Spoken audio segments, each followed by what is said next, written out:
Hey guys, welcome to this quick tutorial where we'll explain how you can push code to GitHub from VS Code. So let's get started. Step 1. Prepare your project. Open up your VS Code editor and ensure that your project is ready to go. For this tutorial, I'm going to be using a small project that has an HTML file, CSS file, and README file in it. This is what I want to commit to a GitHub repository. Step 2. Initialize your repository. Navigate to the source control view in Visual Studio Code. You can do this by clicking on the icon on the left-hand side or by pressing Ctrl plus Shift plus G. When prompted, click on the Initialize Repository button.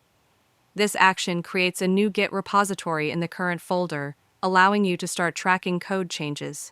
Step 3. Commit your changes. The source control view will now list any changes you've made to your project. Select all the files you want to include in this commit and enter a descriptive commit message. Then, hit commit to save your changes. Step 4. Push to GitHub. Head over to github.com in your browser and create a new repository. Follow the wizard to set up your repository. Once created, copy the repository's URL from the Quick Setup section. Switch back to your VS Code editor.